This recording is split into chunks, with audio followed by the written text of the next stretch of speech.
Welcome to the Growth Plus Exit podcast, where owners of privately held middle market companies talk about founding, scaling, and exiting their businesses successfully. Learn how to maximize and monetize your business on your own terms. Let's get started.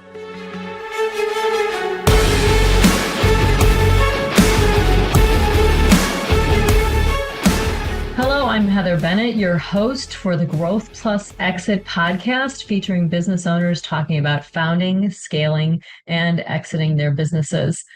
Past guests on the Growth Plus Exit podcast include Allison Cummins, CEO of Blue Outcomes, Matt Vukoff of Talentcraft, and Jody Janikowski of Blackline. This episode is brought to you by Newport LLC, a team of seasoned C-suite executives who help CEOs of privately held companies grow, de-risk, and exit their businesses successfully. To learn more about Newport, visit us at newportllc.com or find us on LinkedIn. Before introducing today's guest, I would like to thank Ferry Floridian for introducing me to Jeff. Ferry is an outstanding leader, managing director, partner with Newport, a sought-out M&A advisor, dedicated board member, and a dear friend. Thank you so much, Ferry. Today's guest is Jeff Janicik. Jeff is the founder and chairman of Innoflight. Innoflight is a fast-growing, innovative company specialized in securing high-performance, low size, weight, and power space electronics. Mr. Janicik's journey as a space industry trailblazer began early in his career with the Air Force, where he served 33 years, combined active and reserves. He was a pioneer in unmanned X-vehicle technology, leading numerous space programs of record and aided in the establishment of today's Space Force. He founded Innoflight just over 20 years ago after successfully leading a small team to design and launch the first internet-based satellite into space for NASA. Under his astute leadership, Innoflight has flourished into a renowned aerospace technology company known for its cutting-edge solutions. As a visionary entrepreneur, exceptional leader, and highly skilled engineer, Jeff will certainly continue to influence and advance space and other technology-based industries into the future. Jeff, thank you for your service and welcome to the show. Thank you, Heather. I appreciate the introduction. So tell me, we got a little bit of how you got started into this business, but tell me the story in your own words. Well, when I was in the Air Force, I was actually doing flight test engineering on a couple of different vehicles, and that was really exciting. I was applying my engineering background and getting to be more hands-on some of the aircraft. And as part of the Air Force, you think about what you're going to do next, right? And so it was what's the right career move for me to make, right? While I was still serving, and I've always been fascinated by space. So I kind of explored. Air Force had some opportunities there, but it's amazing to think of how space has evolved since that time. This is pre-turn of the century. Space was more of a place where contractors did business. You didn't hear a lot about it. So as an active duty young officer, trying to get close to it, it was really hard to understand, and it was a small piece of the pie what the Air Force was doing. But I felt that, the autonomy in space, what kind of the higher ground, just the capability seemed like it was the ultimate place where technology was going to go. Just for folks that, that like the sci-fi, Star Trek, The Final Frontier, right? All that really made sense to me. So I figured, let's, learn, dig in, and get into what the Air Force is doing in space. And so that kind of got me into the business, as you would say. So I served 10 years active duty, came back to California with my wife, and found a company in San Diego that was doing a small satellite program. They needed a program manager, right skill sets, right? Check the boxes there. And I learned a whole lot more than what the Air Force was, what I could get close to in the Air Force, and learning about space. Really learned about satellites, specifically small satellites, how to do them much more affordably, how to essentially lower the cost, because space has always had a high dollar price to doing anything, right? And that's part of the restrictive nature of it and why it was such a small piece of the pie when you look at it. And the vision I had behind the company was another reason. One of our first contracts was how to extend create electronics that would allow that communications link to space through over a internet protocol. Just basically a computer connect locally, and then be able to extend that link over using those same protocols, using the antennas and means that have to extend to connect to space. And that's really one of the first technologies that we landed that space has undergone, and it's all really around what is referred to as resilient systems that you can build in smaller platforms. And now we've lowered the cost of getting to space with Rocket Labs, SpaceX's vehicles, other more affordable launch means. Combine that with smaller satellites, a lot of technology that we were able to bring to bear with Innoflight. It's become, the business has just grown 5-10x, almost overnight especially in the last 5-6 years. And by the fact that we provide the computers, the radios, everything that really, when the satellite starts up, Excellent, excellent. So I'm going to take you back to 2005, and we'll say from 2005 to 2010. There's two areas that I find very interesting with companies in that early growth phase. One is the talent. So I'd like to hear how you built the talent for Innoflight. And then secondly is capital. How did you and when were those inflections of, we'll say, money? So talent and money, how did those work those first, we'll say, 5+ years? Yeah, great questions, Heather. I mean, talent, people in general is something that you just can't lose focus of, and you have to constantly stay sharp about growing your team. And I can tell you even today that some aspects that are weaker in that, I look back to who was involved in determining that this person should become part of the team. And it's easy, right? I mean, anybody else listening to this right now who's taken a company for more than a few people, can't sit in every interview. But I look back and say, who sat in that interview, right? And who was involved? It's just so important to get that 360 perspective from the people that are already part of the team that are making this happen, right? To bring on new members of the team.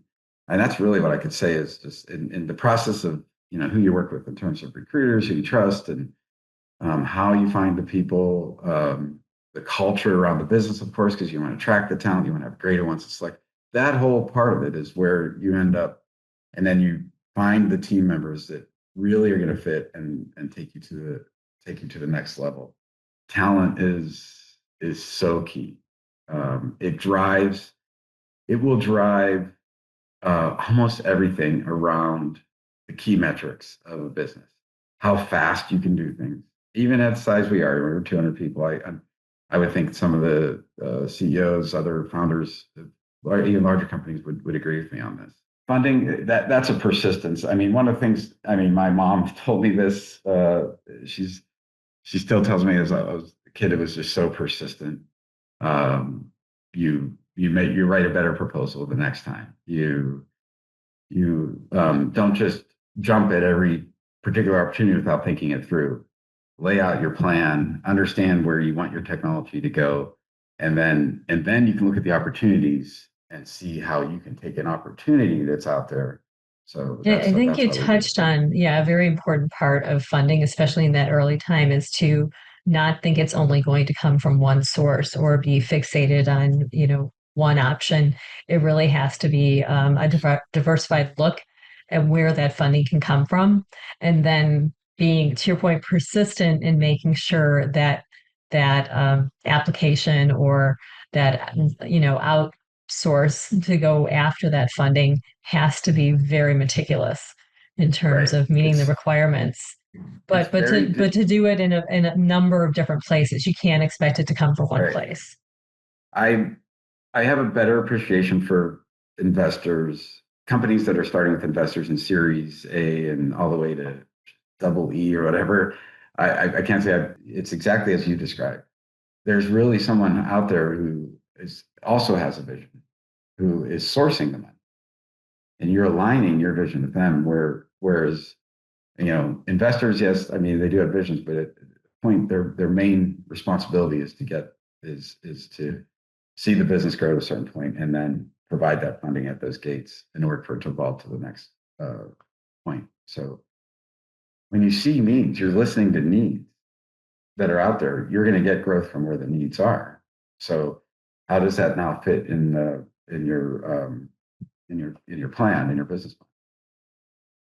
So tell me about some of the turning points, like major turning points that had a very, we'll say, positive or negative um, outlook on what happened next. Like what were some of the turning points that allowed Innoflight to move forward? I still remember our first, major award was close to $1 million, not even $1 million. Just, you know, the fact that three of us, I think, or maybe, I was a full-time employee, founder, and then I think we had two others. I had two others at that time, maybe a fourth, but winning that contract it's a big deal. I mean, it's a huge deal. I mean, and then put that value in, that was 2006, 2000, yeah, probably late 2005. We put the proposal in 2006. We got the award.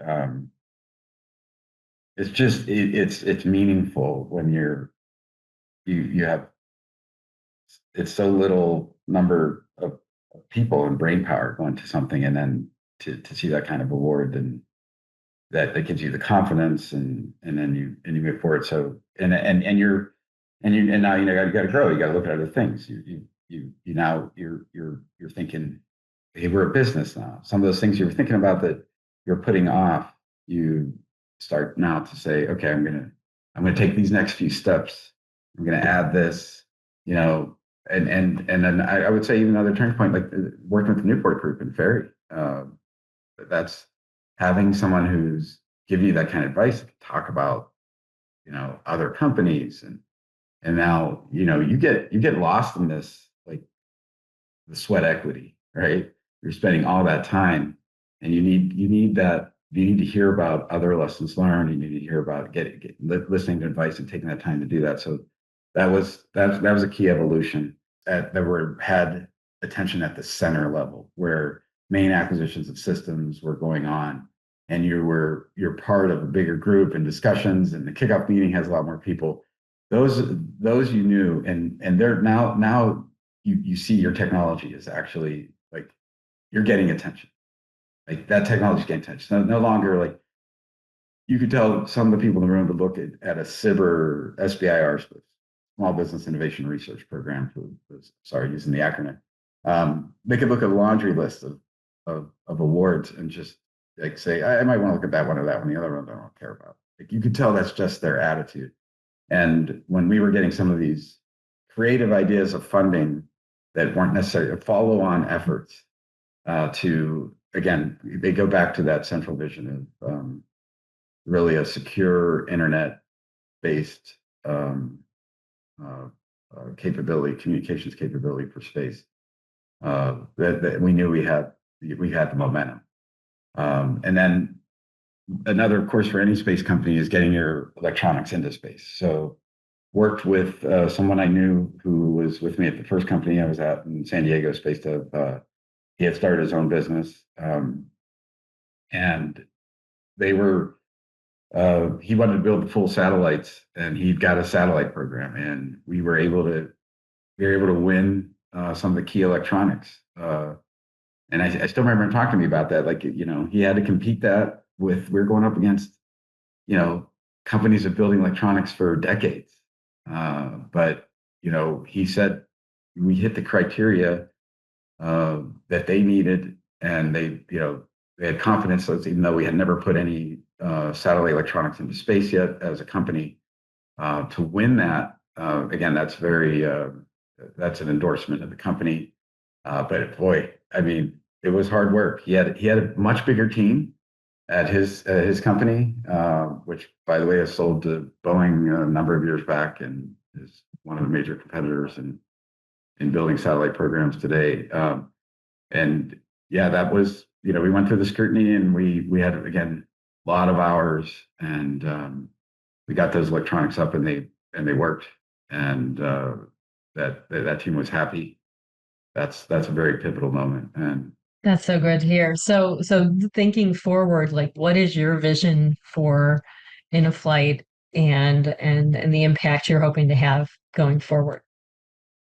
well, one of the things I love to see about a company that's now, we'll say, past the valley of death. And for a founder, Valley of Death is like, you can start thinking, like, have a more balanced life, finding the right people, building a team and let them, run with it. And that has to be our main focus. But, just now being a part of the community, doing things, giving back. And again, that feeds the culture, and you see how the interest, and the interest of people who want to work there, that it goes back to your talent question. That's the cycle I like to continue to see right now, and the growth. And then, as far as the technology, it's cyber. There's no question about it.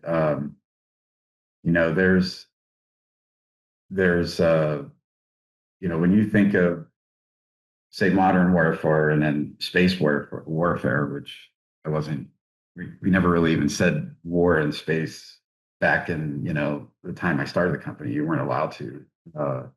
If you did say it, you weren't allowed to.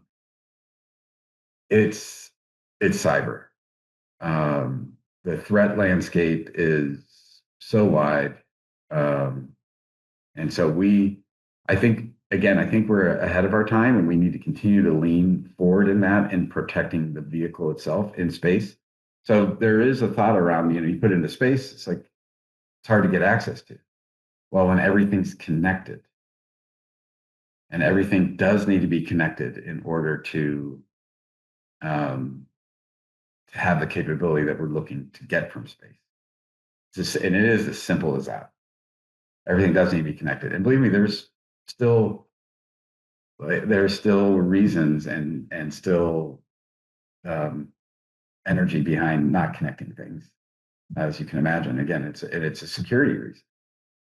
But so that's where I see Innoflight, where we're really pushing that technology, is the defense in depth.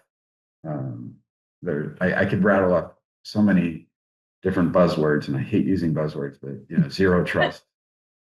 And zero trust is, in my mind, is almost comical, because, I mean, no one zero trusts anything. I mean, you're talking about something that, this warfighter at this particular time is dependent on.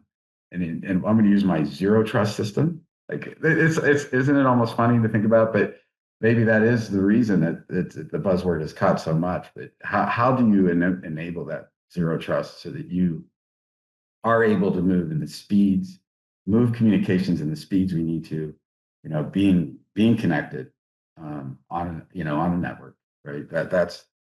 There's elements of defense throughout the satellite, and Innoflight, again, as I was talking about, Innoflight brings that to bear. So that's where we're really focused on evolving that capability. We continue to around that, because it's a system level thing. We're building products that bring that into satellites, and continue to bring in the added capabilities that are needed for things like, greater processing, more powerful communications, that better encryption, and all around, working with a lot of our teammates in that area, that building some of the most capable space vehicles at a much lower price point, so that we can replace them and bring new refresh technology in space at a much faster pace.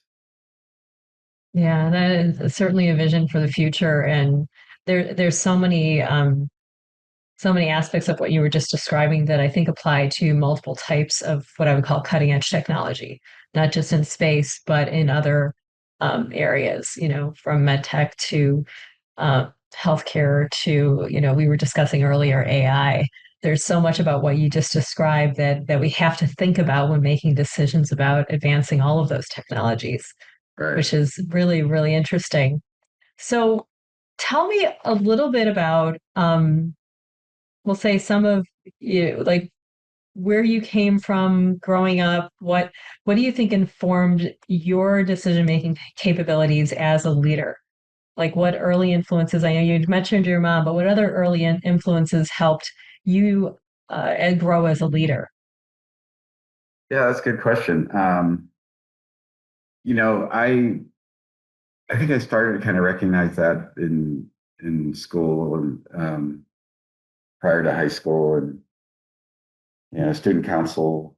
Um, I think parents are part of that. A little bit of a push, but just kind of recognition around um, the the the circle of friends I put myself in, and um, I went to very small schools, so that I think that it probably helped in a way too, right? In order to get on some of these what small schools, small student council, president, but it's much smaller school, but it still operates, right? It still has to function as any other school, but to get into those positions gives you greater confidence, understanding what it takes to be a leader. And uh, I think leadership is something that if you're ever feeling like it's stagnant and there's certain go-to things as a leader, then you're probably not being a good leader because well, I know you're not being a good leader. I mean, it's because again, it goes back to a dynamic of a team that has to do with people that are part of it. And people are always going to be different. You go from one team to the next. I mean, I can tell you the military and the teams I was with there are much different than an industry and building in a flight. And then working with other partners as in a flight evolved, which you have to, and customers and how you learn a lot of different things. That's where you adapt and you evolve your leadership skills. And I think that's one of the keys to being a leader. Again, it's it needs to be something you're evolving with, and how you grow and you grow with. The confidence level is big too. If you're not feeling if you're not feeling that you need to adjust and how to understand to take on a situation, you're probably going to fail. So I know for me, it's always kind of like a little bit of hesitancy, thought process behind it. And then the confidence level takes the point. It's like, okay, here's my plan. Here's what we're going to do. And this is how we're going to do it. And you rally your team around that. That's the thought process I usually go to, stepping into small teams, big teams like Innoflight. In the Air Force also contributed to that too, because I came out with an aerospace engineering degree. I loved airplanes and want to get involved in that. I told you about I want to get involved in space, but it was kind of like, when you start really digging in, you see the people that really like the technology that's the key for them. Like that is what that gets their juices flowing. For me, it wasn't so much that, but it was more about seeing something, and seeing a vision and it being able to grow. And that's where the tech comes in, like tech development, and some element of the entrepreneurship, I'm sure, right? But I knew that I could lead it. I knew that I needed to get people to actually, I can understand technology at a certain level, but the ones who really, who are sharp around, and again, the passion around that is so important too. And that goes back to the talent. You have to be able to assess that in people. That's what drives them, because that's what's also going to help take that technology or take that development to the next level. That's a great answer. I really thank you. And tell me about your mentors. What's the best piece of advice that you've gotten along the way? Wow.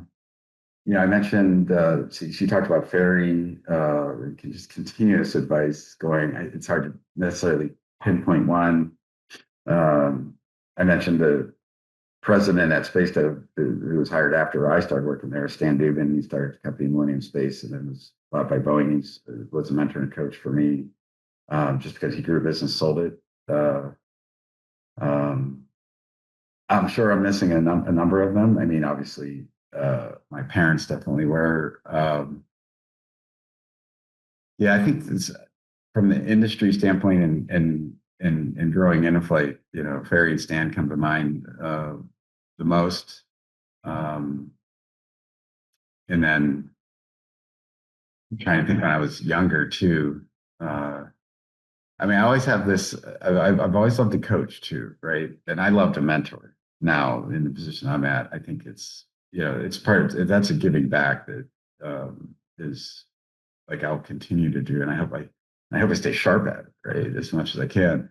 Um, but yeah, it's easy for me now to look back at a lot of the coaches and the sports I was in and see, like, you can look and say, well, this was really good about him, and these are things that weren't so good, right? And I mean, but that's how I mean, that's how I think that's how I kind of build my ability to lead too, is looking at people who are in the positions to be mentors and coaches, and they were, uh, but you had to get. Sometimes it's the right nuggets of things, and you don't appreciate that until you are in those similar positions, whether that be sports team, industry, or whatever the case might be. Um, yeah, I believe that mentoring is a critical art. It's a critical art for the growth of, you know it's the growth of the growth of our world, growth of our country. Uh, it's around future leaders, future innovators, and without mentorship, I don't know how they get there. You know how they get there? They get there staring into the screen like I'm staring at looking at you right now, right? I mean, that's one thing that, you know, it's it's concerning, right? It's and you can still mentor in a screen, so don't get me wrong. Yeah. I understand that, but it's that passing on of the learning, and I don't know. I don't know if our greatest AI bots can provide that. I'm sure there's some things you can get out. There's a lot you can get from AI and what you can learn. And I hear my kids talking about, hey, no, Dad, I found that out. I looked that up, and I was like, and I'm glad. I mean, the internet is a great source of ability to learn from. Um, it is how you use it, how you manage your time to be able to find the right nuggets of information. But I think there's nothing like a conversation with somebody who has that experience, and not just one person either. How you surround yourself with those kind of people, and I think that's really important as part of the growth of anyone in their pursuit of advancement. It's definitely that combination of human and machine to really get Yes, optimal learning. I don't think you can have one without the other, absolutely. especially in a mentoring or a coaching relationship. So Jeff, you talked about how much hard work it's been to grow this company. What are some of your daily rituals that help you succeed as a leader, as an innovator? Uh, Organization. Uh, it reduces your stress. Uh, you got to think of organization on a daily level for sure. Um, but you got to get to greater levels, macro level, and that on top of that too. Um, as you look at what your next quarter is going to be, what your next month is going to be, I think that's very, very important. Um, I think what's part of that, well, the organization around, I talk about vision and pursuit and persistence. Um, very key characteristics. Now, how do you take that to actually become something? How do you how do where do those start to shine and see how good you are? So when you have a vision of the next period of growth or establishing what you want to do for the next quarter or the next year or the next several years, it's a topographical look, right? It's what are you trying to achieve, and then how do you break that down in terms of um, I'd say objectives, vision, objective. So mission, vision, objective, right? You can look it up how to break that down. I think that's really the kind of the way I think on a more macro scale. Again, not daily. Daily's organized. That should flow from that. If this is sounding very structured, it is. That's not a bad thing. It's kind of background I came from. The military was part of that. I think growing up, how I was raised. But that's that then how I mean, if someone asks me why are you so persistent, it's like it's because I believe in this and I mapped it out and I still don't see a flaw with it. I'm listening, I'm being flexible, but I still don't see a flaw in this. So why would I not be driving to get it done? And so when you drive, you have to break it down into what you're doing and to those levels and yeah, try to stay on schedule. I mean, that's you want to, but that's probably where most of the flex comes in is. And it's like, all right, we can allow another year for this to happen. It didn't see this setback, so let's replan a little bit and let's lay out a couple other sub objectives to get there. So I have one last question, but before I exit, I ask it. I want to point people to your website at innoflight.com, and of course, you can find Jeff on LinkedIn as well. What is a hard lesson that you learned while starting and growing your business that you would like to share? You mentioned mentoring with other entrepreneurs as they're starting their businesses. uh, I would say I think a hard point that I didn't fall into, but I see others, and I can see how I could have, is you can't get wrapped around one concept, one thing, one idea. And it almost goes back to what I was just saying, like replan. So you need to really have that flexibility, and that's hard because, and I understand someone has a vision about something and they really believe in it and saying, well, how's he saying like not to get wrapped around one thing? But you have to, you're building a business around it. You're building a team. How structured the business is, I don't really care, but there's structure around that in order to achieve that vision you have. And if you're not flexible at how you build that, or if you get so totally wrapped around one thing, or you're spending all your time in an area and you're starting to have that self-recognition, but you're like, no, I need to keep spending on it. You're probably right. You're spending too much time on that, and some things are decaying on the side. I think I don't I want to say I had a knack for doing that, and I think that's really because what I don't I'm not I never really got totally sunk in or consumed by either a tech or something about a business, being not flexible about how to do my taxes and accounting, right? I was always open to that, right? And I listened to people, and maybe I got a couple of different opinions. But I listen. I mean, I bring that example because I know a business that just refused to work with the government because they wanted to get into the accounting part of it, and you know, it's I think it's a little bit of that open mindedness around what you're doing to stay flexible. I think that's probably the most key one. And then just as a secondary one, balance.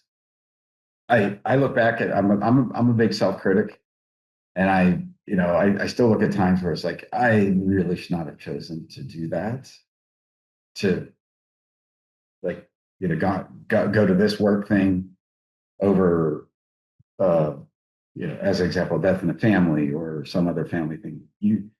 That balance is so important. It's just the people that can really say that have gotten through some evolutions of life, and you're only looking back. So so those of you who are younger who are listening to this, just trust me on that. Maintain the balance of life. It's not just the business. It'll never just be the business. So there you go. It's such great perspective. I feel that truly successful leaders understand that self-awareness from both the standpoint of, balance of life and work, but then and often you can't see that until you're on the other end, to your point. But then the second thing is that ability to delegate so that you can work on the business as opposed to in the business. And, your example of that, of being focused on that one thing so much that you didn't have that broader, the ability to step back and look at it. So really good advice. Thank you so much, Jeff. Really appreciate it. So I've been talking with Jeff Janicik, founder and chairman of Innoflight. Jeff, thank you so much for sharing your ideas, your advice, your stories. Truly impressive and inspiring. Thank you. Thank you, Heather. I really appreciate the opportunity.